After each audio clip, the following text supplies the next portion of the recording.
All right, so we like to welcome everybody to our board work session for tonight, and we apologize for the delay. We are just coming out of a special call board meeting, so thank you for your patience, and thank you for everybody who's joining us by live stream.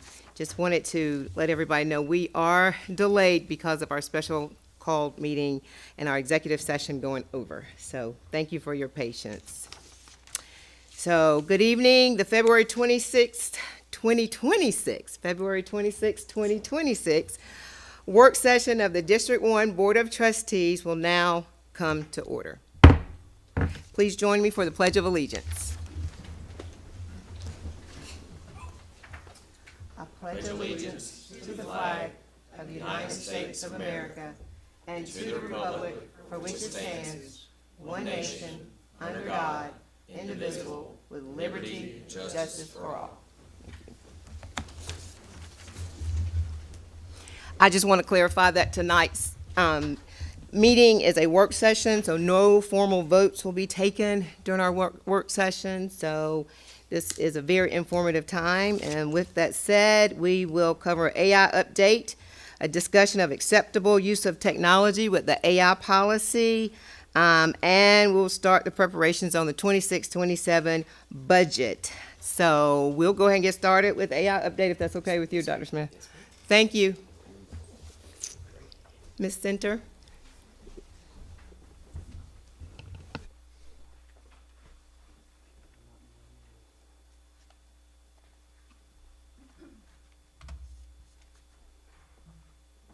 Thank you so much, Madam Chair, board members, Dr. Smith. Thank you for this opportunity tonight to come share some of the things that we're doing with AI in Spartanburg School District 1.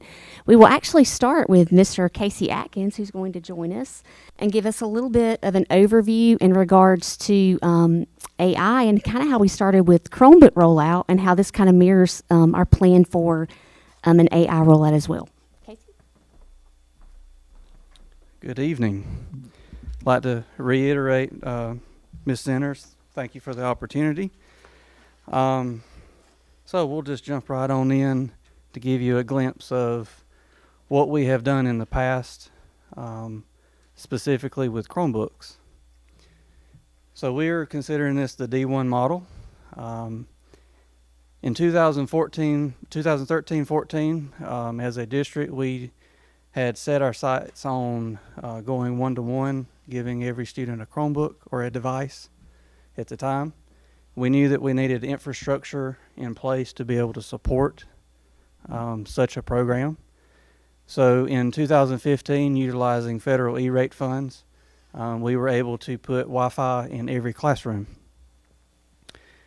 Also in 2015, in this model, we had determined that it would be best to give Chromebooks or devices to teachers first, to give them the ability to learn the product before it went to the students. So admins, all the way down to teachers, receive devices, Chromebooks. 2016, 2017 was a gradual rollout of devices of one-to-one to students. So we began in middle school, and then we branched both directions to high school and elementary. And then in 2020, we did our first refresh with lessons learned from our first cycle. And then we went to 2023, did another network upgrade for the growing demands of data and internet access. And then most recently in 2024, we did another full refresh, giving all staff and students new devices.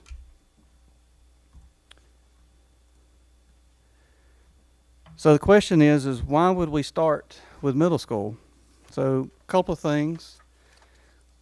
With the middle school, we're able to target smaller schools.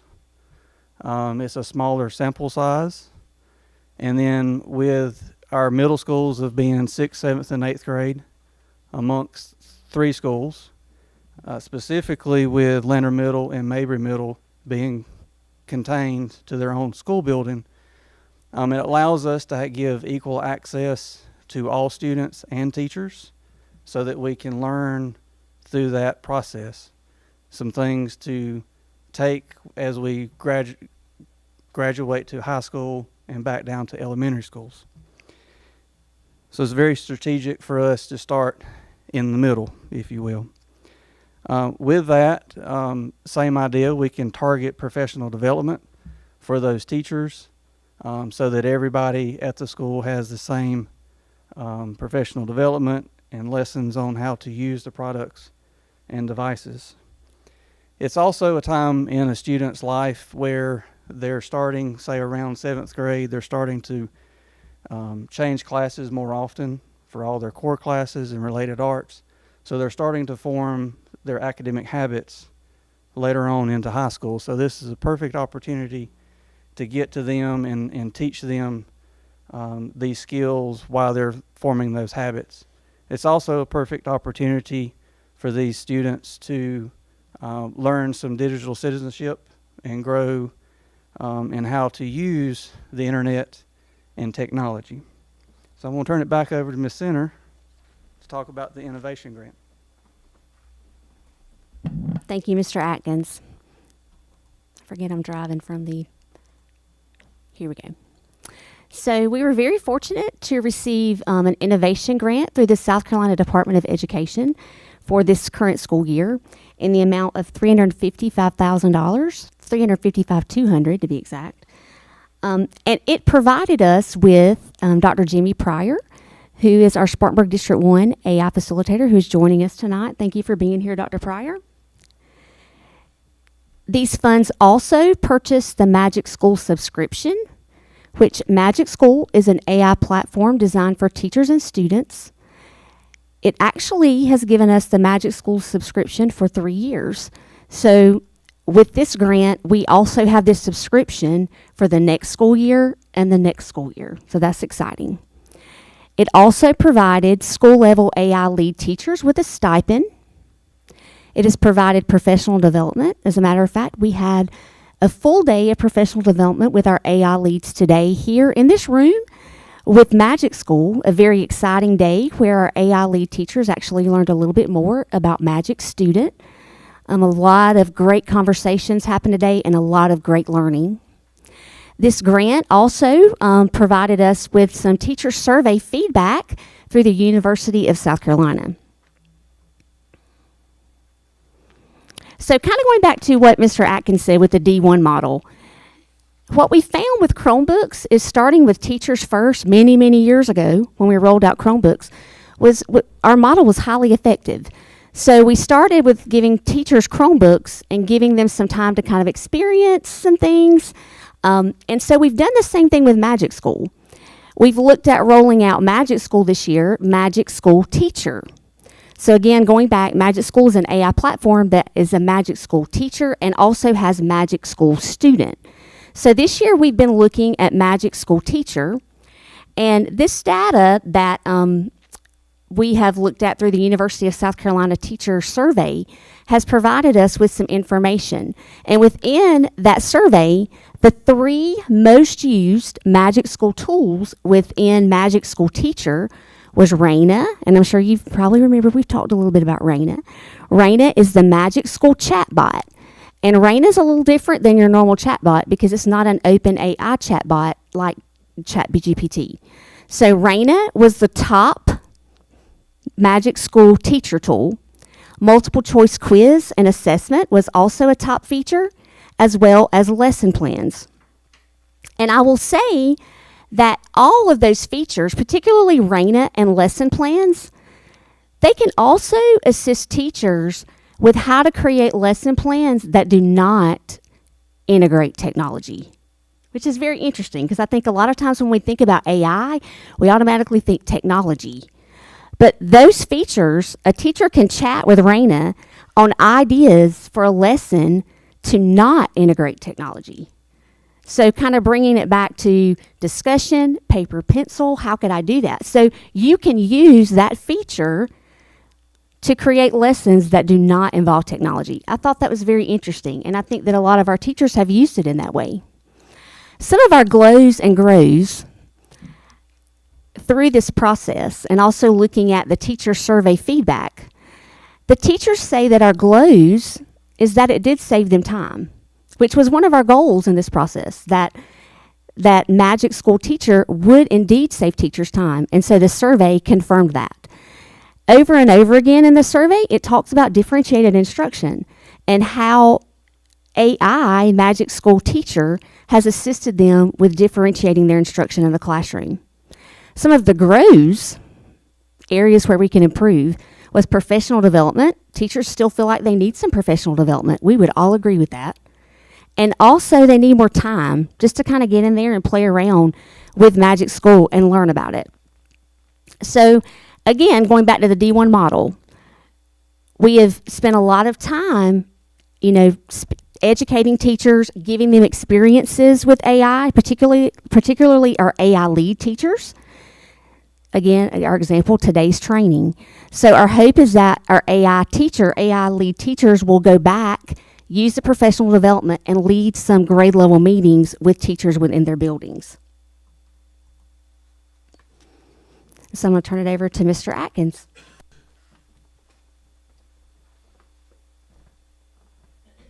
So you're probably looking at this. Why do we have a picture of a sandbox when we're talking about AI? So for me and my family, we like going to the beach, like building sandcastles, right?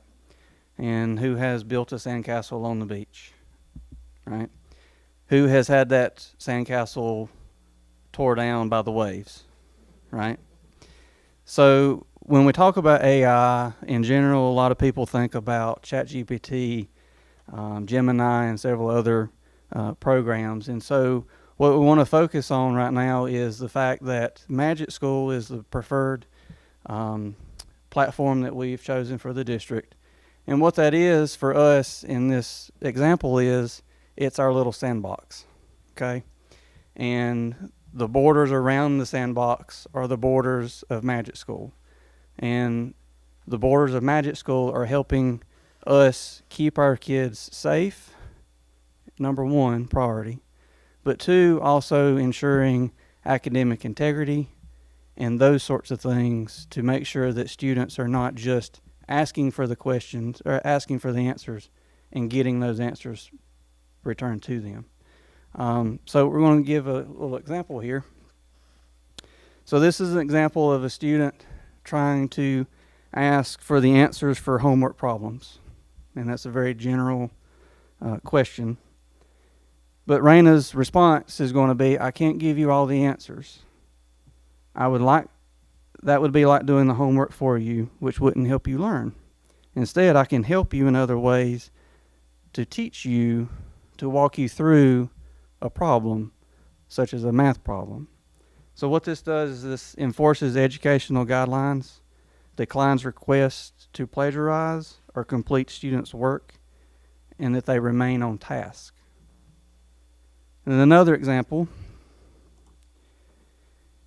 is another safety aspect, right? And so if a student asks Raina, how can I get around our filters? Did it go? It didn't go. Sorry. How can I get around the school's firewall to play games? Because I'm bored, right? And it's going to respond back and say, I understand,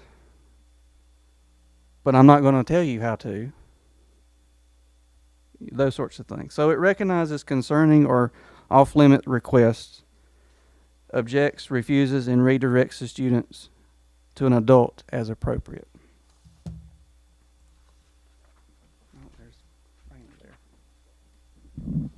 So we've also had the opportunity to partner with Clemson University with Dr. Parker Andrioli, who has also gone around and she has surveyed our parents, our students, and our teachers.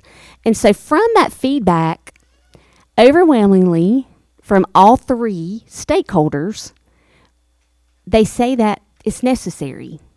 We know that a policy discussions about AI, all of those things are necessary because guess what? Our students are doing it anyway. And so in our due diligence, they feel like we should be helping our students to know how to use it safely and effectively. So overwhelmingly in this survey, that was present, as well as, and even students said this, you guys, policy. Students want a policy because students want to know the rules. They want to know the rules of the game. So parents, students, and teachers, all three stakeholders, felt that it was necessary that we're having these discussions and that a policy was also important. And so that's a great segue into Dr. Brown, who will be having a discussion in regards to policies. And I will be happy to entertain any questions that you may have. Sure. I know are we only with Magic School? Because what we learned at the board meeting or the board training this past weekend was that Magic School is perfect for K-5, but there are also other things like Notebook LM that's out there, other platforms that kind of bring the whole thing together. Are we considering any other platforms other than Magic School? Absolutely. For teachers, we have used Notebook LM. Okay. And we have discussed that with our AI leads, and they've had some experience with that, as well as Gemini. Gemini, okay. Okay. And are we comfortable knowing how, what is her name, Raina? Raina, yes. How does Raina learn if it's closed, if the platform is closed? So it kind of goes back to Casey's analogy with the sandbox. So how I envision it is like you have a sifter, okay, and it's sifting. It starts with an open AI model to create Raina, and we sift it, and what lands in the sandbox is what we want for our students, which is what makes it safe. So it does in the beginning start with an open AI platform. You're welcome.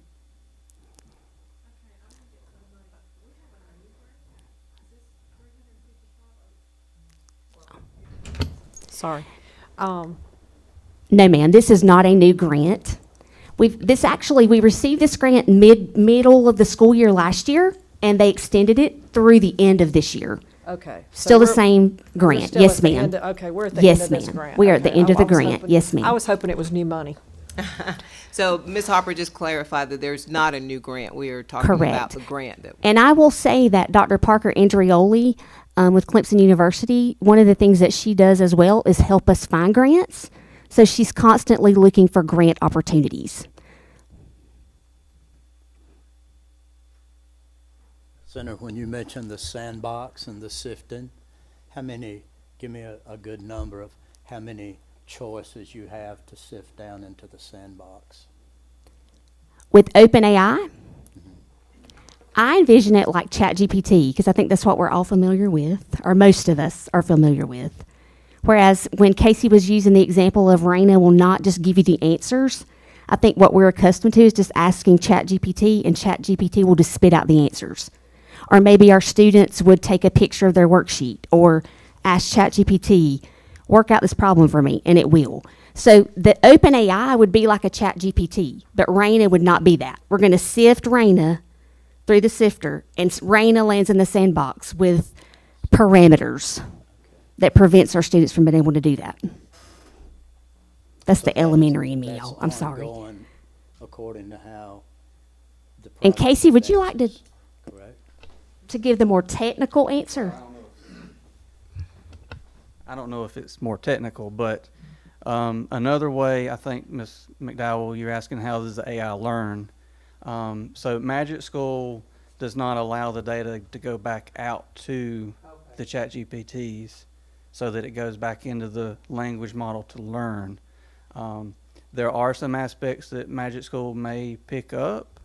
However, it does not go back into the whole system for it to learn. Another thing that I'd like to add is for the teacher aspect, Magic School is, I consider it to establish consistency for teachers. So for example, with ChatGPT, you would have to become a prompt expert to know how to ask it for certain things and to get certain results back. And so Magic School is a platform for teachers where it's going to give you a predefined list of questions for you. So if you're wanting to create a lesson plan or a worksheet generator, it's going to be pre-populated with certain standards, South Carolina standards. It's going to ask you certain aspects, and so that it helps Magic School and the AI be able to give consistent information back to teachers across the board. Does that make sense? Very technical answer. Thank you, Mr. Atkins. Any other questions?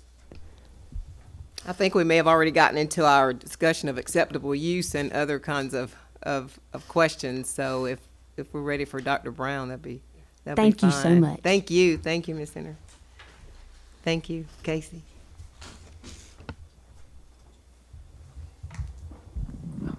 Thanks, Casey.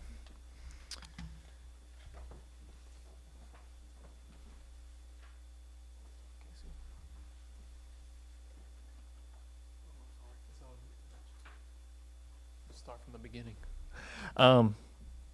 Madam Chair, thank you. Is this, everybody hear me? Madam Chair, Dr. Smith, board members, I appreciate the opportunity to work with you during this work session to really just talk about AI policy as well as our current acceptable use agreements that we have from a technology standpoint. And the reason why I think it's going to be good for us to kind of look at these at the same time is because the consideration and the draft of this AI policy that I'm going to have before you and kind of really talk about really talks about our acceptable use policy that we already have in place, or acceptable use of technology that we already have in place, and how it's under the umbrella, okay, or AI is under the umbrella of that. So we just feel like it was good timing to talk about both of those, because as we're going through our board policy manual, we're updating things. It's a good time to probably really update this since 1998 when it was adopted. So it's a good time. So I have, of course, a folder. I'm sorry, there's a lot of papers, okay, but I wanted to make sure that you had everything that you need in terms of looking at what we currently have, as well as drafts that we have in place right now, and that's what's in front of you, just so we can kind of look at the both of them, not necessarily make comparisons, but revise it so it reflects 2026, and again, not necessarily 1998. Okay, so again, inside of your folder is this presentation, so you can look alongside me as I present it. But then you also have the current policies that we have in place, which is policy IJNDB and IJNDB-A, which is our technology, resources, internet. It's not very well put together in terms of the phrasing and those words together, the title of the policy. But then also behind that is our current administrative rule that we follow, and that seemingly has kind of been updated from an administrative rule standpoint, but we just need to make sure that we kind of publish it and get that updated in our board policy manual. And I'm going to yield to Mr. Atkins here in just a few minutes when we talk about that. The other you have is this one. So it's our draft policies up for consideration, which would be a revised acceptable use of technology, its administrative rule, and then the acceptable use of artificial intelligence. Okay, and the drafts that are in consideration with this one are model policies from the School Board Association. So in the midst of this, doing some homework and stuff since our last board meeting, we're able to actually get what we have, a model policy from the School Board Association for the use of artificial intelligence, which is great. Something to start with. It's a perfect avenue to be able to get this rolling and get this policy in place. So what I really want to do, instead of looking at the use of artificial intelligence policy, I want to kind of just present it and kind of go category by category, if you will, and almost kind of chunk it and break it up of what the policy actually says, so we can kind of just look at it, have a little bit more in-depth discussion at the end of this if needed, answer questions if you need to, and of course I can yield to Ms. Center and Mr. Atkins about specific entities of this artificial intelligence policy if needed. So I'm going to go ahead and start with the overview, which is the first section in IJND. So if you go to, again, draft policies for discussion, and you look at policy IJND, It's that first one. So if you are having trouble getting there, if you can't find it, let me know. Acceptable use of artificial intelligence. Yes, ma'am. It's in the draft. So looking at your draft one, acceptable use of artificial intelligence at the very top. We're going to kind of just chunk this, and I'm going to kind of just talk about each section, and then I can answer any questions. Please interject if you need to, so we can have some good feedback and conversation. So the overview is that AI is recognized as a valuable instructional tool when used responsibly and ethically, some of the things that Mr. Atkins and Ms. Center has already talked about. The next is, if it's working here, it supports innovative, effective learning experience for students. Classroom teachers have discretion to incorporate AI into daily instruction, okay, which you might have questions about in the discretion piece. I think that's important in terms of the autonomy of the teachers. Use is limited to approved educational purposes only. It must comply with applicable state and federal laws that include the following, as you know, FERPA, SIPA, COPA, IDEA. Okay. The district will publicly share policy and enforcement procedures with staff, students, and parents. Balances innovation with student data privacy, legal compliance, and responsible governance. Responsible governance kind of really starting with this policy right here, which I think is a great starting point for it. And then lastly, all AI use must align with board policy IJNDB, which right now is entitled Technology Resources Internet, and its subsequent administrative rule, which again was initially adopted in 1998. It hasn't been updated since. So what I'm kind of looking at in terms of your drafts is the revised new draft based on the model policy from the School Board Association as we're going through, again, our updates to our board policy manual. With that, I'm going to kind of yield to Mr. Atkins so he can kind of just talk about briefly what that looks like for students in terms of our current acceptable use agreement, this current policy IJNDB, and its administrative rule that's attached to it, which is that -A portion, and what that looks like for students when they're kind of acknowledging and agreeing that they would abide by it. Mr. Atkins?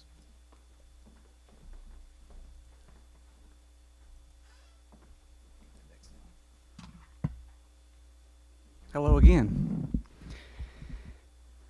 Okay, so as Dr. Brown has mentioned, we have the IJNDB, which is our board policy, the Technology Resources Internet. Again, it was adopted in 1998. I was a freshman at Chapman High School playing Oregon Trail, so it's been a while, right? So the IJNDB-A, which is the administrative rule. So essentially this, we have updated this on a yearly basis, and is what is presented to even today students while they're being registered. It's on the online registration where the parents can look at the agreement and then agree to it or not agree to it. As well as staff, they're also presented with this every year at the beginning of school with all their other staff assurances that they would agree to this agreement as well.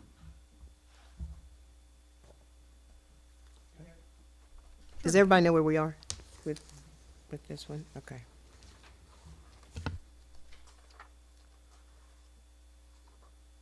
So yes, what you have in front of you with those two are the new drafts that we are considering to update from the 1998 adopted versions.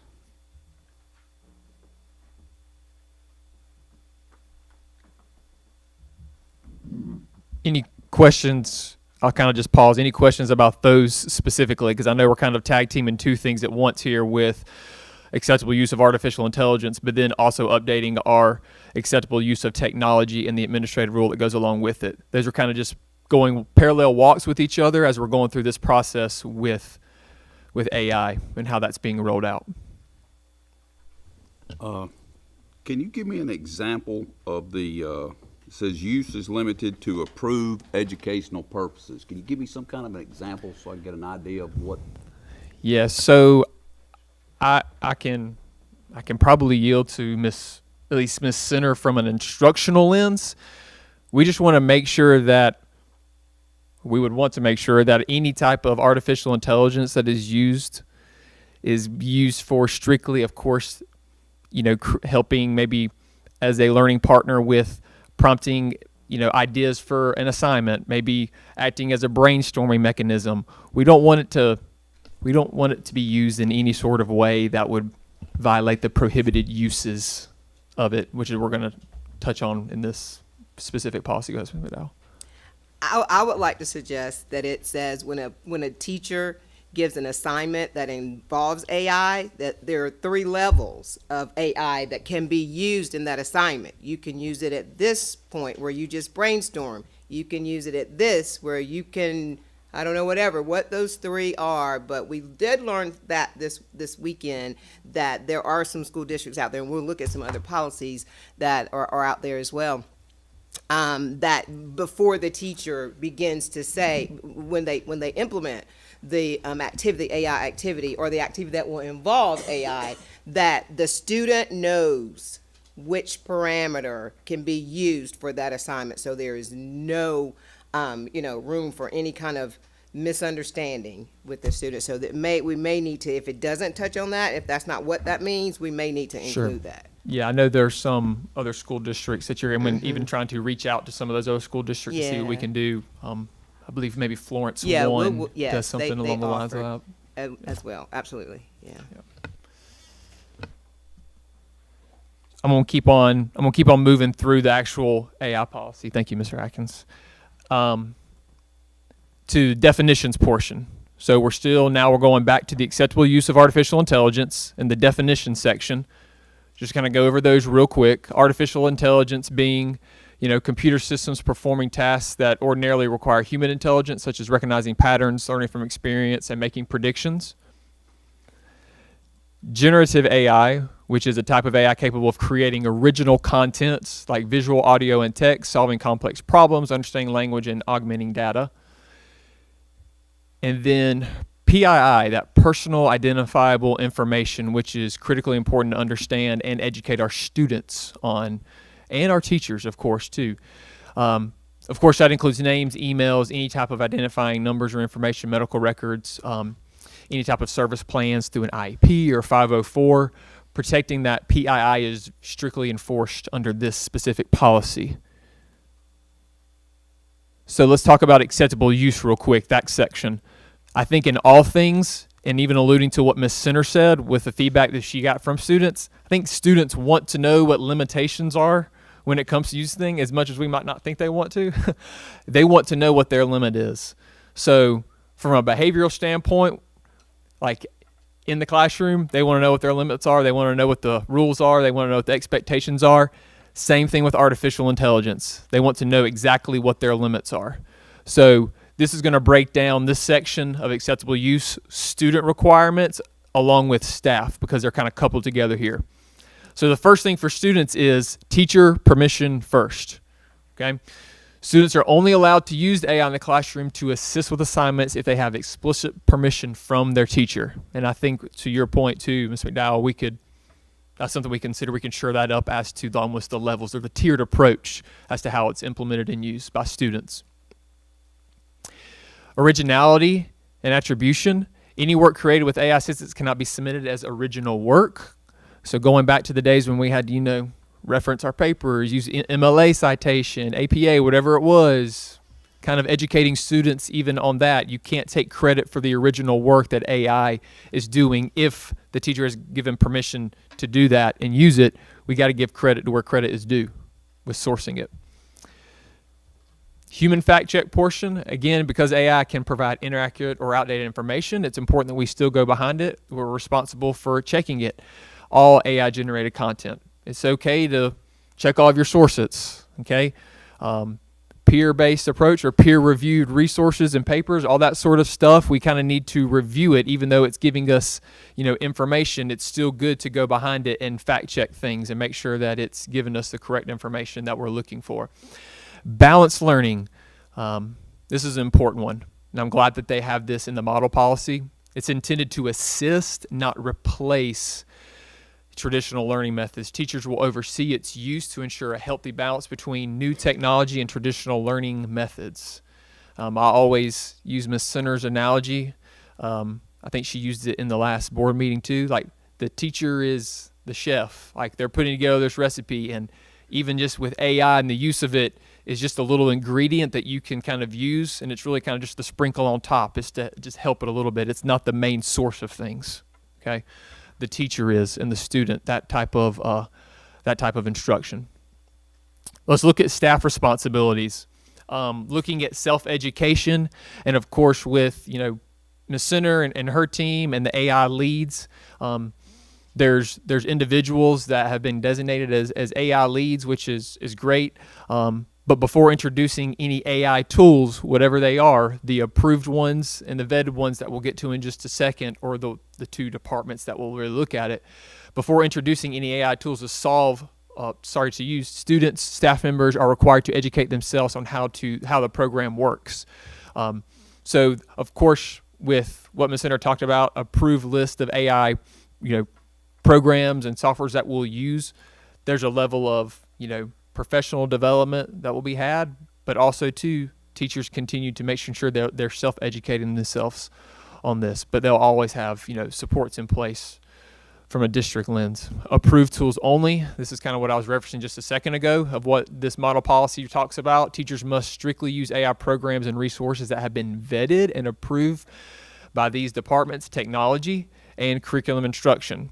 So Mr. Atkins and his technology department, and then Ms. Center and curriculum instruction, how it's used from an educational lens, whatever the program is, but then also too, the number one priority is how are we making sure we're keeping students safe? And that's kind of what Mr. Atkins does on some of the back end of stuff for him, is how are we keeping students safe with making sure everything's secure, data, all that sort of stuff is going to be really important. So approved tools only. Continuous safety evaluation.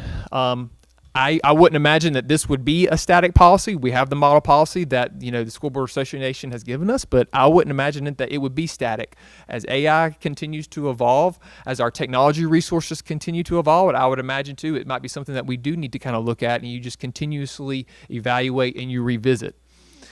To protect our students, Assistant Superintendent and Director of Technology will perform ongoing evaluations of AI tools for the following categories. You kind of alluded to this, I think, Mr. McDowell, with just like the elementary school, magic school, and then like Notebook LM with like high schoolers and different types of modalities or different types of AI programs. Looking at data security, privacy protections, but also age appropriateness and accessibility standards. That would be something to kind of look at and continuously monitor. Safety procedures is, of course, the number one priority. We'll just make sure that we're looking at our procedures that are in place to ensure that it's never used for prohibited purposes that go against law or our board policy here. So let's talk about prohibited uses real quick. Prohibited uses would be academic dishonesty. So students are prohibited from using AI for improper assistance, for cheating, for plagiarism. Assignments must be completed independently unless, again, that permission is given by the teacher to be able to use it. Privacy violations. So students and staff are strictly forbidden from sharing that PII, and that's educating students on PII as well. I think Mr. Atkins said it best. Middle school age is a really good age to start, because you kind of really start understanding from a technology lens that you are leaving a digital footprint everywhere you go. It's really good to have digital citizenship, understanding that our behavior not on technology or not on a phone, not on a computer, there's that behavior that's on the device, and also behavior outside of the device too. Those things are we got to educate both of our students, or all of our students, on that. Just our regular behavior inside the building, but also what is our digital behavior that's taking place. That's really important. that kind of leads into just the harassment and bias that's explicitly talked about in there. The use of AI platforms, to harass, intimidate, bully, discriminate against any individuals on any basis of any protected status is strictly prohibited and carries, severe penalties. Okay. Discipline and reporting. All right. So what do you do, or what happens if you violate the acceptable use of artificial intelligence, which is under, again, the acceptable use of technology? All right. We're probably talking about maybe limiting your access to it, maybe revoking your privileges to be able to use certain pieces of it. That would all be in consideration, of course. With that, we have a student behavior matrix that kind of outlines that. We have a specific, behavior code inside of our student behavior matrix, which is inside of our student parent handbook that our students they're familiar with. Our administrators have conversations about the student behavior matrix and their code of conduct and what it looks like. There's specific behavior code in there that talks about you're not in compliance with our acceptable use of technology. So we could automatically go back and cite that for any type of discipline or anything that we would need to make sure that students understand that this is used for very strict purposes and it's for educational purposes only. Lastly, of course, there's a section in there that talks about law enforcement, where any actions involving AI that violate local, state, or federal laws will be referred to a local law enforcement authority if needed. And then, of course, that last section there is the warranties and indemnification, that there is no endorsement, so the district makes no warranties of any kind, express or implied, regarding AI access, and does not imply endorsement of any specific AI programs. The data loss, district's not responsible for any information that may be lost, damaged, or stolen while utilizing AI programs or resources. The financial liability that's in there, district bears no responsibility for any unauthorized charges or fees incurred by students or staff resulting from AI use. And then lastly, that distribution of data, district is not liable for the external replication, dissemination, or alteration of data input into AI tools by any user. I think that also comes with educating our staff members, educating our students about information that is being inputted in our approved AI tools and our approved AI programs that we have. Okay. So lastly, just kind of want to talk about a tentative timeline on this. That's kind of where we're at, just to kind of see what direction we could be going, or you would want to go as a board as it pertains to these drafts moving forward. So here we are, February 2026, and we're at this board work session where we're discussing these acceptable use of artificial intelligence and the acceptable use of technology and its administrative rule. So again, it would be the new model policy of acceptable use of AI, and then the revisions to the acceptable use of technology and its administrative rule. So we'd be looking to revise those that we currently have, that second bullet point. In March, at the regular scheduled board meeting, we could be looking at a first reading for these specific policies. April, a second reading, and then a potential adoption. And then as we go into April and May of this year, part of the policy, it states, posting this newly adopted acceptable use of AI and acceptable use of technology on our district website, to making sure that it's accessible to people to understand, to know, and also, of course, the approved AI tools that we're looking at as well. July and August of 26.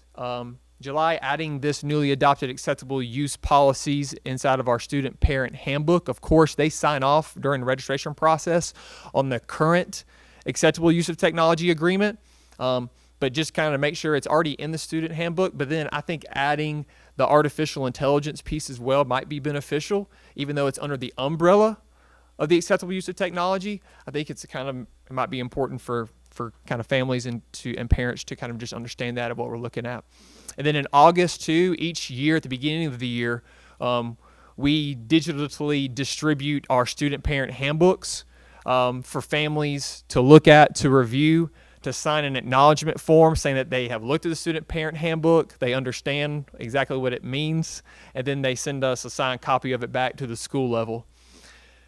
And then they're here at December 2026. I know that like the input of individuals, and Ms. Center talked about kind of the feedback that they got from students, from other stakeholder groups, potentially looking at or meeting with an acceptable use committee, calling it that for now, to really kind of discuss the findings from the pilot program that Mr. Atkins and Ms. Center were both talking about, and really kind of discuss next steps as to what that looks like moving forward.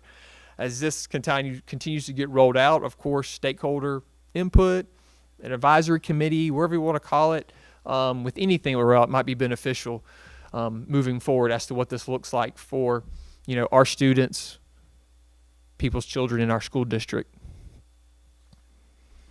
So with that, I know it's kind of long-winded. I'm sorry. I know it's a lot of papers, but I'm happy to entertain any type of questions, any type of discussions. As Madam Chair said, there's no formal action tonight, just for your review for informational purposes, because I know this is a lot of information. Are we saying we're going to embed this artificial intelligence policy in the technology section? I would say no. We have this as its Yeah. standalone policy. Yes, ma'am. This is its standalone policy.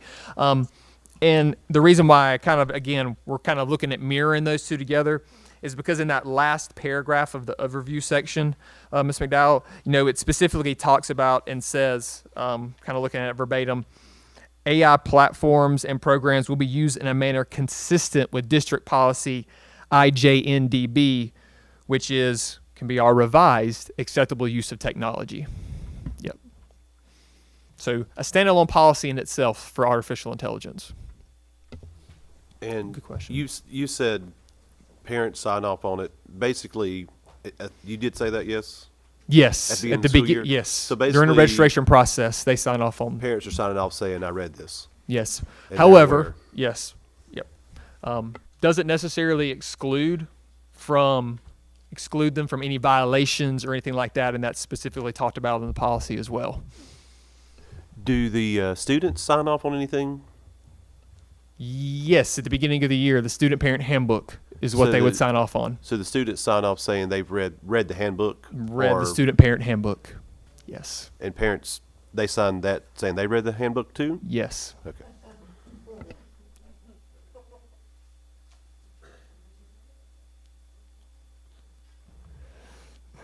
Any other questions for Dr. Brown? What about the timeline of creating the policy? I know we have some other policies that we're going into.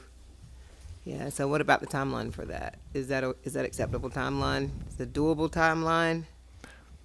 I would think it's a very doable timeline, in my opinion, especially with these. And then with second readings coming up from our previous board meeting, very doable, in my opinion. And we already have kind of something from the state that they've already.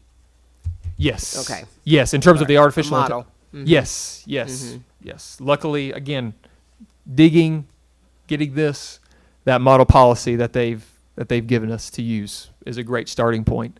Do we have time to collect other policies from other school districts that we may be able to take some information from? Yeah. So, Go ahead, so Dr. Smith. DJ's done a lot of homework on this. Yeah. There's 8 that have been adopted statewide AI policies. 4 have basically adopted the model policy. 4 others have taken a different approach, and he's investigating and researching those, and he'll be assimilating all those great Yep. ideas into y'all's first read. Yep. Yep. How much time do students and parents have from the time they receive this information to registration? So the time they receive this specific information, Yeah, or the time that they about sign off. AI. When will Well, they get that information versus the time that they go to registration? registration will be happening right now during this time frame. So in terms of the whole adoption process, it would be something that's why I was talking about putting it in that student parent handbook and putting it in there during the summer so that there's time for them to be able to look at it, to review it right at the start of the school year was kind of my time frame in the midst of us adopting this. It's just kind of unique timing because it's kind of happened concurrently in terms of registration and our adopting of these policies. So our March meeting, we would have second reading on the other policies, and then this would be our new policy. I mean, our first reading on this. Yes, ma'am, that Okay, is correct. Thank you. Yes, ma'am, Ms. Hopper. Any other questions for Dr. Brown?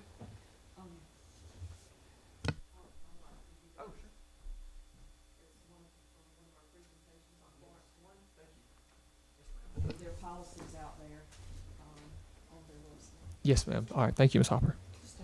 So Ms. Hopper just Absolutely. shared there was a card that we were given at one of the sessions on AI from Florence One, and so from that you'll be able to get some information you may already have on their presentation. Mm-hmm. Yeah, it'd be very beneficial. Thank you. May I ask, and I may have missed it, but I know there's already a lot of use throughout the school system, but is this the rollout here for focusing on middle school? Is that? Yeah, I want to yield to Ms. For Center. students. For For students. students. We've For already rolled it students. out with teachers, but that's Right. for students. But is it? And then it says middle school, high school, and. I'll yield to elementary. Ms. Center for that. That's a good question. That's a great question. So after first and second reading, once we have a policy adopted, we would follow the D1 model, very similar process, and we would roll out Magic Student in a very secure, controlled way, starting maybe with middle school, similar to what we did with one-to-one with Chromebooks, and also with our AI lead teachers, because we have an AI lead teacher at every school. So that would involve AI lead teachers in a pilot with Magic Student, and it would also involve our middle school students. And then, of course, I like to think of, part of the D1 model is refresh. So we would refresh and refine all along the way. So within that pilot model, if we encounter challenges or things we want to change, we'll have the opportunity to do that before we would roll it out to high school and then elementary. So we would start small. Mark, we're not going to roll it out to children until there's an approved board policy Right. in place. But I mean, you're focused on the middle school, Yes, sir. For the pilot. Start small. Yes, sir. and then, what's the timeline on the pilot? Is it 1 year?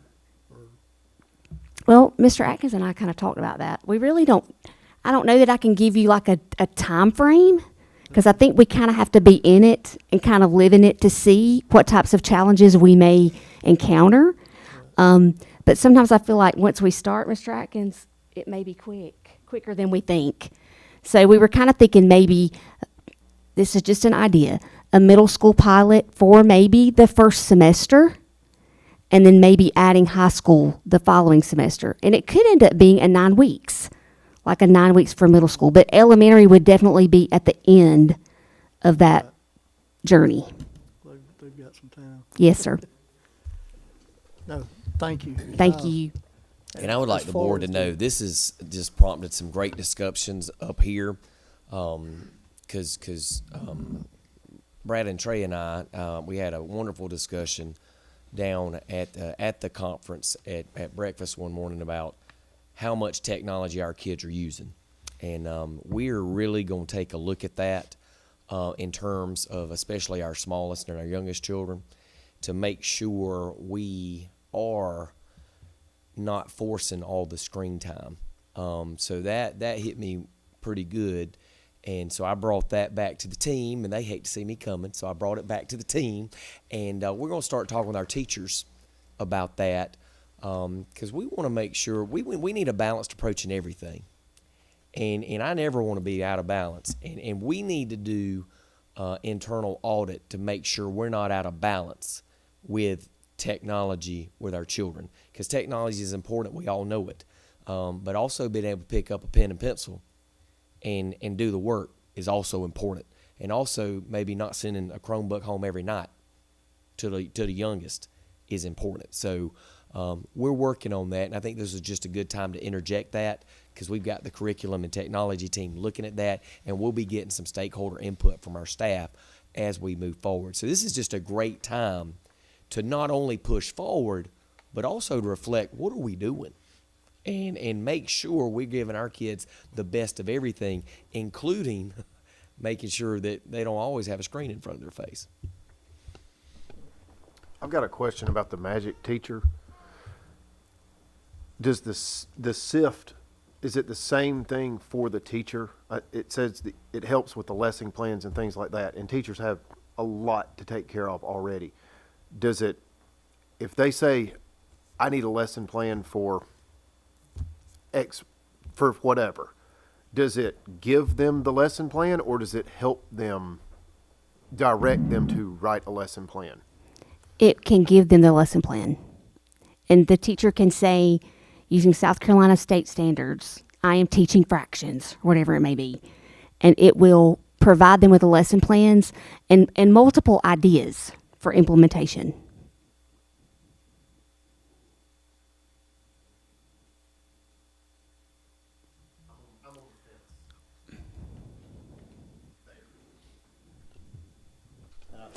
Is that Yes. I'm not a teacher, so I don't know, but is that helping our teachers develop lesson plans, or is it doing the work for Well, them? I can tell you that part of the professional development that we are offering our teachers is how to chat with the lesson plan. So let's say that the lesson plan tool within Magic Teacher is not, I don't really like it as a teacher, or maybe I've taught it a different way. I can say, I'm up here typing on my keyboard, I can say, I don't really like that. I'm thinking about teaching it this way. You can chat back and forth with that, and it will modify the lesson plan. So and sometimes it can feel kind of strange when you say you chat with it. Like just saying that sounds odd, but we're educating teachers on how to do that, how to allow that platform to be a think partner with you, and how you think with it, and it helps you. It is not best practice to just ask AI for The lesson plan. And that is not how we're training them. We will give them the appropriate staff development to use it appropriately, because it's kind of like your own thought partner when you use it correctly. And it does help generate ideas to help spur the teacher, to help speed the process up. But the teacher, and we'll go back to Erica's wonderful analogy with, they're the chef. They've got to get the ingredients in there. If they're just hitting copy paste and letting that regurgitate out, that's not best practice. And that's going to show up in our observations and our kids' student achievement, which we are laser focused on. That will play itself out. But yeah, that's a good point, and that's not how we're training them.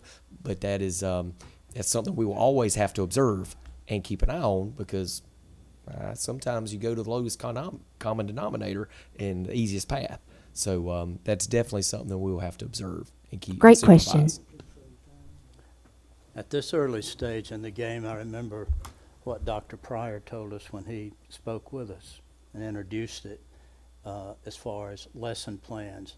If you're teaching a class of 6th graders and you've got 3 in there on 2nd grade level, in no time that lesson plan can be, after the teacher has refined it, can just convert that right over to those students' grade level where they can understand the concepts that are being. Is that correct? Yes, sir.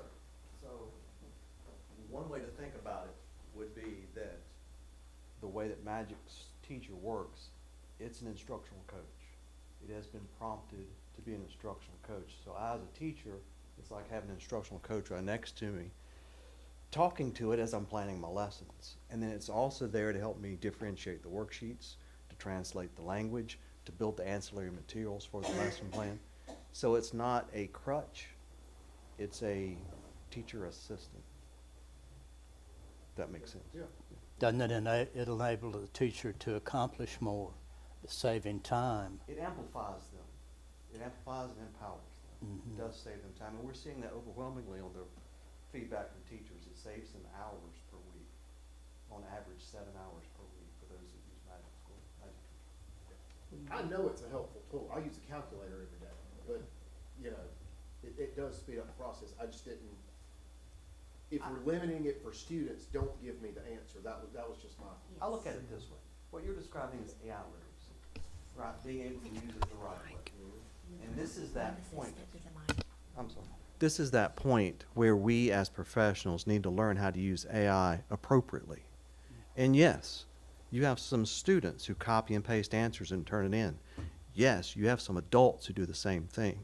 Doesn't make it right either way. The right way to use AI is like an intelligence partner, to have it help you refine your thoughts and then feed in and empower you. That is the power of AI. That's what we got to teach our kids. That's what will make our kids valuable to employers, not just copying and pasting answers. And we've got a lot of work to do to show teachers how to do that, because that doesn't come naturally when you encounter a new tool. So Magic Teacher is set up in such a way where it's like an instructional coach for those teachers.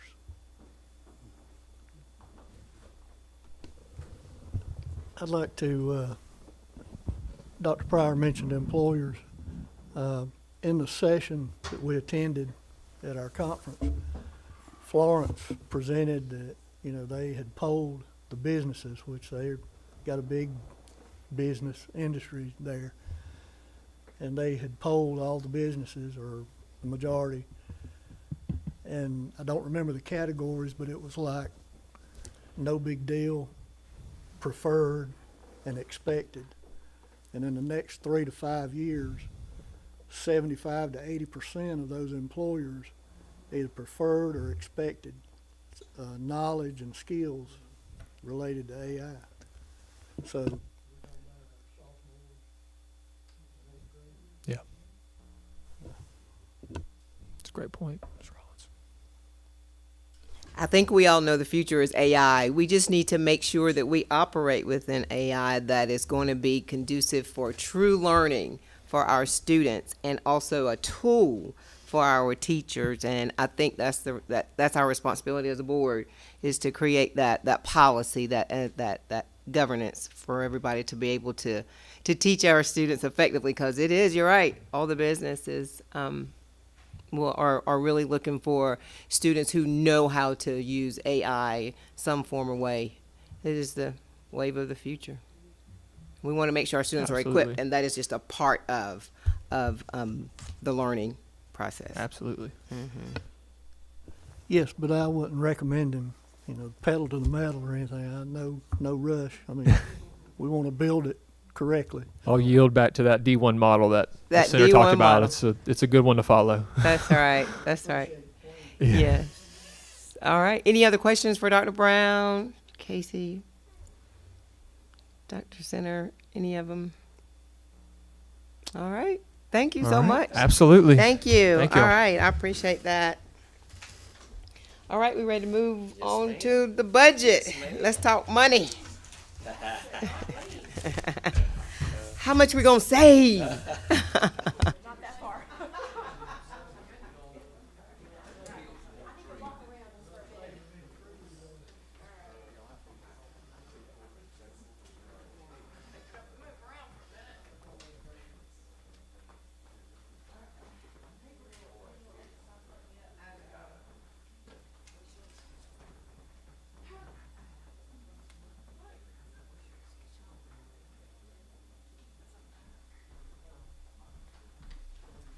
All right.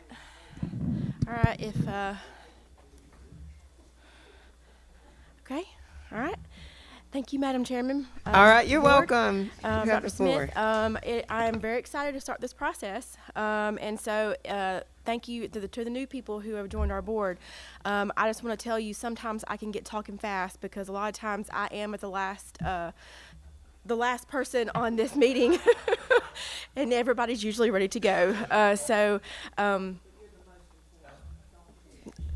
Maybe so. I'm gonna try. I'm not gonna. I've got several pieces of paper that I've put before you. I am not actually gonna go through these verbatim, word by word. I'm gonna go over the first few documents. As I was putting together this presentation, Dr. Smith asked me if I could just give some informational documents that could be helpful, and I thought it was a fantastic idea. And so some of this is just kind of some stuff I thought that could be helpful for you as we move forward. And I'll briefly kind of touch on some of these, but this is some things that you can read maybe in your spare time, just to kind of help you as we move forward in this process. So the very first page is just kind of a comparison. You know, we talk about we spend a lot of time focused on the operational budget, but we do have two millage rates. We have an operational millage rate and we have a debt service millage rate. And, you know, our debt service fund is very important to us because it is what is funding our new bond referendum. And so this sheet just kind of goes and compares the two. You know, we receive tax revenues in both of these funds. They're set up a little bit differently and they're accounted for a little bit differently. And some of the things in the operational is different from the debt service. Primarily operational, you have Act 388 that exempted all primary residence homeowners from paying operational school taxes. They are not exempt under debt service, so everybody pays debt service millage. The operational millage, it is subject to a rollback every 5 years or a reassessment through the auditor's office. The debt service millage does not roll back. So what that means is while we have a reassessment on the operational side, the debt service as assessed values increase, that value of a mill increases, and then you just gain additional revenue. So currently our operating millage for Spartanburg District 1 is right at 175.8 mills. Our current debt service millage is 74 mills, and the estimated value of 1 mill under operations is about $75,000, and that changes every year depending on how much revenues we generate. And so I kind of reassess that amount every year. And then our current estimated value of a mill in our debt service is $165,000. So you can see a big difference right there. So I'm going to move on to the next page. And so the next 2 pages is just some additional information on our operational revenues and our debt service revenue fund. This just kind of breaks down some more information on our individual local tax revenues. You know, we have 4 main types of revenue of funding streams that come through our operational budget. We have local tax revenues. We have other local revenue that includes area tuition, interest income from Spartanburg County, and some other small miscellaneous streams of revenue each year. We have intergovernmental revenue. It's a very small portion, but what this is we have a satellite program with Spartanburg District 7, and so we bill them for that program. So there's a corresponding expense and a revenue line item for our intergovernmental revenue. Our state source revenue, that includes our revenue from the Department of Education, and that is our state aid to classrooms, as well as other things that flows to the Department of Education that we are allowed to use in our general fund. It also includes our Tier 1, Tier 2, and Tier 3 funds, which if you look on the other side, I kind of broke those down. I break those down for you, and those are all related to some property tax breaks. And then at the bottom, I kind of just give a graph of local tax and state revenue trends over the past few years. You know, as you can see, our state revenues generate about 70% of our total operational values, and our local revenues come in about 28 to 30% each year. And so we heavily rely on our state revenues. And you can see that in 2021, that's when this the new state aid to classrooms formula was implemented by the state. You can see we were on a pretty steady incline there of increased revenues, and then last year it just kind of leveled off. we had very, very minimal increase, and we can talk a little bit. I'll talk a little bit more about that in a later budget session. And then, of course, our local revenues, we have a slight increase in those each year. The last thing that I'll notate on this operational page is we do have what is called county equalization and teacher equalization. This is a shared initiative between all Spartanburg County school districts, and the first one, the county equalization, that started many, many years ago, and each school district has 13 meals assigned with the county, and what that does is it generates money and it allows us to pay over the state minimum salary schedule. So, and then in FY 22-23, all Spartanburg County school districts came back together to further this initiative, and they started a teacher equalization fund, and this targets the retainage of veteran teachers by increasing the step increase for higher steps on the scale. And each district every year contributes an additional meal to this, and there is, as we speak, there's no end for that. So I think every year the plan is every year we'll add a meal to that fund, and then hopefully we will be able to target some of those step increases to help our veteran teachers.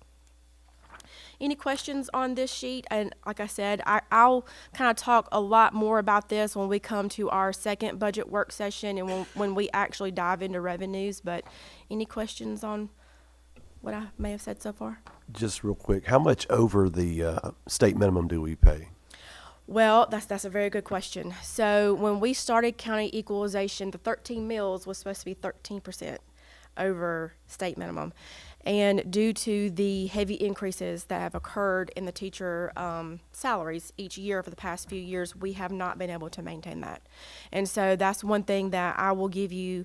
I have a graph that shows where we are and what that percentage looks like. And what I will tell you is that we have some work that needs to be done. It is fairly expensive. Last time that we looked at that or what it would cost our district to get us back there, I know it was well over $1 million to get us back over 13%. But what's happened is your earlier levels where, that's been the state's target, is that beginning salary increase. Those are the ones that are just really close to the state minimum. And then once you get down closer to the bottom steps, we're actually are, in the 13th and actually more than 13%. So I do have a graph. That's a very great question, and I'll be happy to share that. And if you'd like me to share it before our next meeting, I'll be happy to do so. Okay, so moving on to our debt service fund. Again, I just kind of talk about some things that I think that might be helpful. Our debt service fund, we really only have two funding streams for that. We get local revenues, which brings in about 95% of the income for our debt service fund. And then we also get a small percentage of state revenues into our debt service fund, and our state revenues are usually around $550,000, and those are tier 2 funds. We also receive a little bit of interest revenue in this fund. This debt service fund is set up to pay our long-term debt, but we also utilize this fund for our capital program. And so if you look over here, I kind of talk about what's called our 8% debt capacity. And we use that every year, and that's how we fund our capital program. And what this allows the district to do is we can issue debt as long as it doesn't exceed 8% of the total assessed value of the property in the district. So the county auditor gives us a total assessed value for all of our property within the district. You multiply that by 8%, but then you have to subtract any outstanding debt that has already been used in this 8% thing, and that gives you your capacity. And so it is a moving target. So we usually, so what I have done here is I've taken I've taken a number that was given to us and what we reported in our audit. And as of June 30, 25, we have about just shy of 89% capacity left, of which that we could use to issue debt using the 8% if we so needed. Now, again, I say it is a moving target because what happens during the year is we do issue short-term bonds that fund our capital program, but we pay those off very quickly. And so, like right now, if we were to go look at this, the capacity is probably a little bit smaller. But as we get toward June 30, we'll pay a large portion of that off, and then it opens up the capacity. It's just kind of a moving cycle every single year. All right. Fun stuff, right? Okay. All right, and then finally, I'm not going to go into a whole lot of detail on this one, but I thought this was a really good handout. We received this a few years ago, and this kind of talks about fund balance, which is kind of important because I feel like when people talk about fund balance, they don't really know what it means. A lot of times, people think that a high fund balance means you have a lot of cash, and that's just not so. And so this just kind of walks you through the importance of fund balance and how we use it and why you want to have a healthy fund balance, but not all of that not all of that equates to cash. So while we most definitely have a very healthy fund balance for our district, it doesn't necessarily mean that we have a lot of cash laying around in-house. But okay, so moving on into kind of the fun stuff. I don't have a significant amount of information that I can give you at this board meeting. However, what I wanted to kind of go over is what I know right now. So what'll happen in our next budget work session is I will kind of dive into revenues. I'll let you know where we are. I'll give you an estimate of where I think we're going to land. And then by then I will also have, we should be able to come to you with some sort of idea of what our budget's going to look like in terms of total revenue and total expenditures for the year. But as of right now, the House Ways and Means, the FY 26-27 budget, they have approved to add $150 million to the state aid classrooms, and this increases the minimum starting teacher salary from $48,500 to $50,500. That's a $2,000 increase in every cell on that state minimum salary scale. So what we're going to try to do, and what our plan is, all Spartanburg County School Districts, is we're going to do the same. We're going to add $2,000 to every cell on our teacher salary schedule. And the cost of that, with the benefits, of course, is just right under $1.1 million for Spartanburg 1. So $1,078,000 to be exact. That $2,000 increase equates to about an average 3% increase for the teachers. So hold that. I'll come back to that and why that's important in just a minute. I'm not going to, I kind of talked about this, and you asked a really good question about county equalization, so I'll kind of skip over this slide. So other salary increases. Generally, the state includes in their budget a mandate to give teachers a step increase as well. Kind of an update that's different from prior years. I met with my fellow counterparts, the other CFOs in Spartanburg County, and we started looking we took a good look at this scale. And what we've also realized is with the increases in the salary scales for teachers, the step increase has also gone down. So it used to be about 1.5%. And now when we add this $2,000, we are closer to just 1% increase for teachers across the board. So now you're looking at a total 4% increase for teachers in 26-27, including the step. So they'll have a 3% increase for the $2,000, and then their step is about a 1% increase. That's very minimal. And so that's another thing that I think Spartanburg County will talk about trying to fix as we move forward. The cost of that step to give teachers is, with the benefits, of course, is about $375,000. The cost, if most of our other scales across the district, not the teacher scale, our step increase is 1.5% increase, and so the cost for that is about $270,000 with benefits. Now, I will say a lot of times I do estimate high, so when I come back to you, we'll have this a little bit more. It'll be a little bit more on target. And then if we're going to give the same to our staff that we give to our teachers, and that's what we always strive to do, we would give them an additional 2.5% increase, and that is about $450,000 with benefits. So, all right, let me talk about fringe for a minute. So this is a pretty significant percentage. So anytime that we add a salary, we have to at least add 33% to that. And what that includes is retirement, your FICA and your Medicare, and your workers' compensation insurance.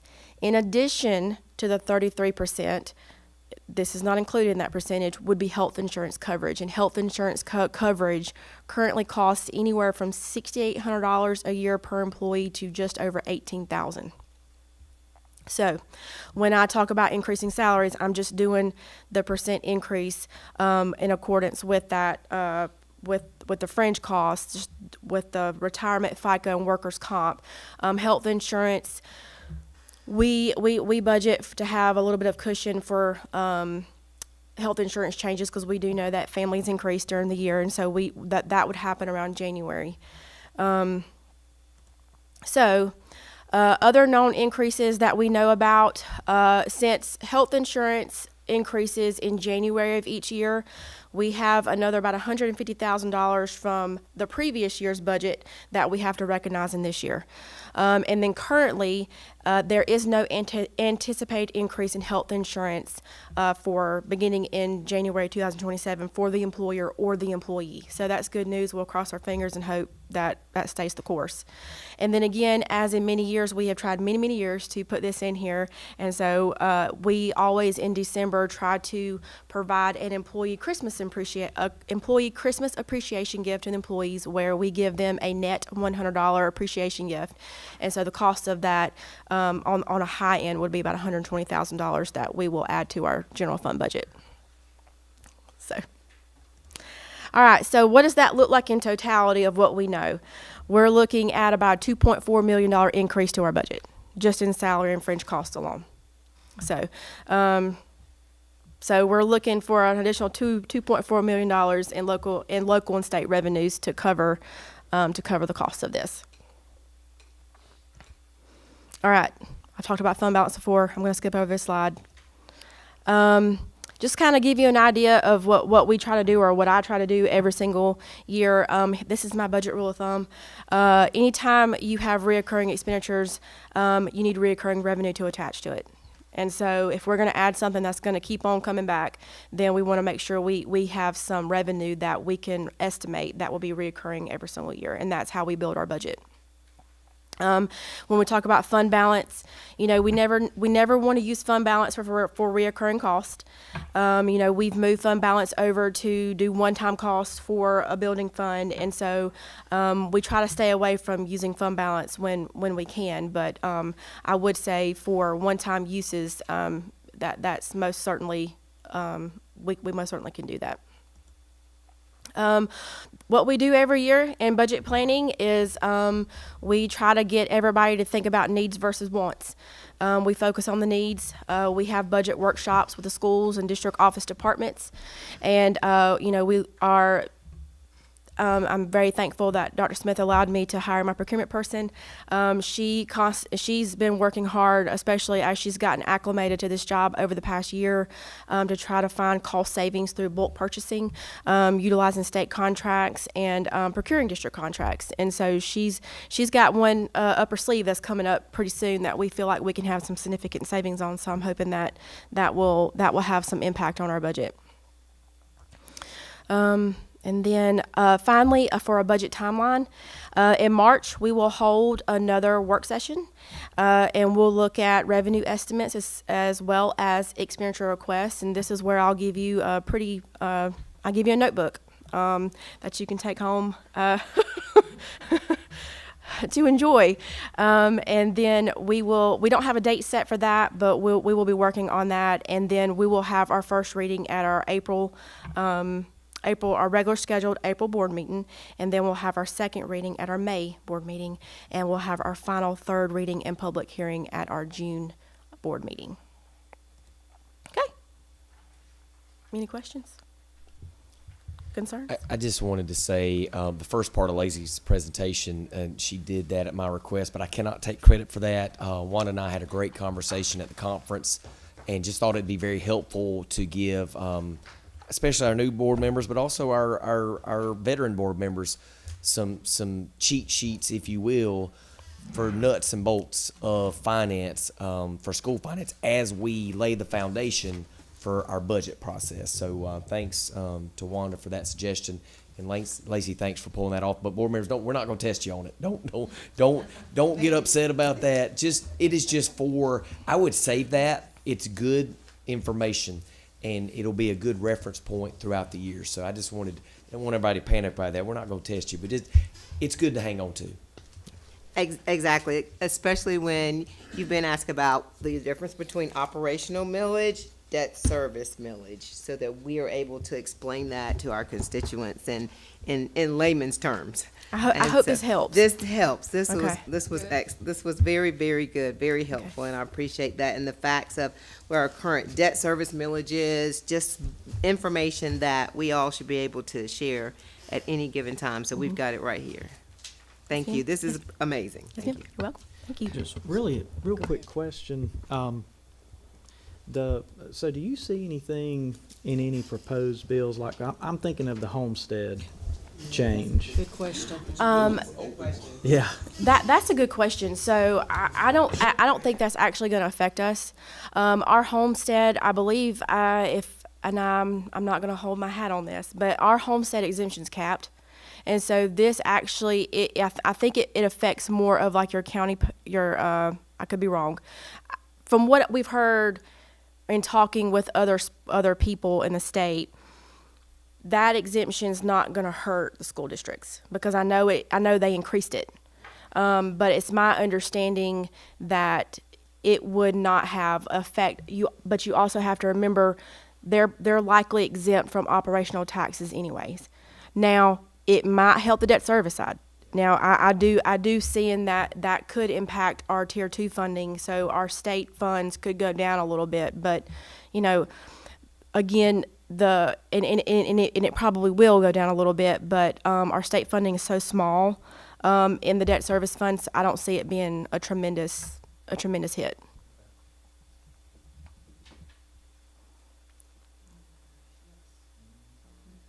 What about the formula this year? Is it going to be a bit for the state aid formula? Well, what we do know is that the Ways and Means Committee did accept and include in their budget many of the recommendations that RFA had given them.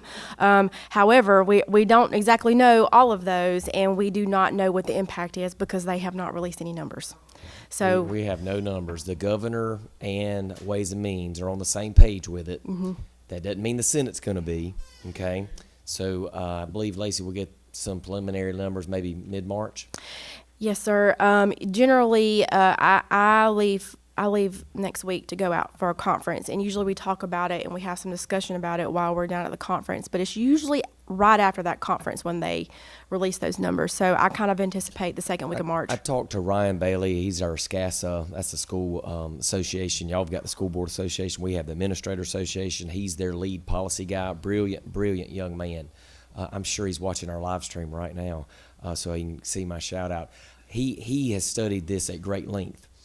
And because I asked him, give it to me in layman's terms. He feels real good about where they are with the formula right now with the changes that they are taking. They didn't take all 9 recommendations. They took several. Mm-hmm. I think they wound up taking 4 or 5 from RFA. But he thinks we're going to come out as winners. But again, there's no numbers yet. That's just based on his study. So we're hopeful, but I'll believe it when I see it. And don't forget, even when we get it the first round, they can change it because the Senate's numbers could be totally different like it was last year. Mm-hmm. So be very, very cautious. At the conference, Melanie Jeanette presented to us, and she is the guru as far as I'm concerned. Oh, absolutely. The best that's ever been at the State Department. She's retired now. She was ecstatic over all the work. That included Dr. Moore, all these people that's been working on it. And she indicated that they felt really good because they're going to go back to 2 pots of money. Mm-hmm. charter school versus traditional school. So that was good. Not two and- totally separate ones, but better Yeah. than it was. Yes, With and the waiting- new money for and the the waiting- teachers' raises, yes, Yeah. 2 pots. the the waitings and all that. But she was ecstatic over what they were able to get. Yeah, So it's a start. I think it's a great. I think the changes that were incorporated are more fair, as they are driven by student enrollment. So, you know, and that's kind of where, you know, you just don't know where you're going to land on that. But I do think that We didn't get the one big recommendation we right. wanted. We want them to base it off the previous year's 135, which is very fair and very consistent. They're not going to do that. So they're still going to play this game of last year's day 135 and then the New Year's day 45. You So are it will throwing fluctuate. a dart at a dartboard. We really wanted that done, but they did not take that recommendation. baby steps. Okay. Good. All right. All right. Thank you. Any other questions we have? Question. Yes, ma'am. Would any of the new board people like to share what they learned at their one-day training? Just kidding.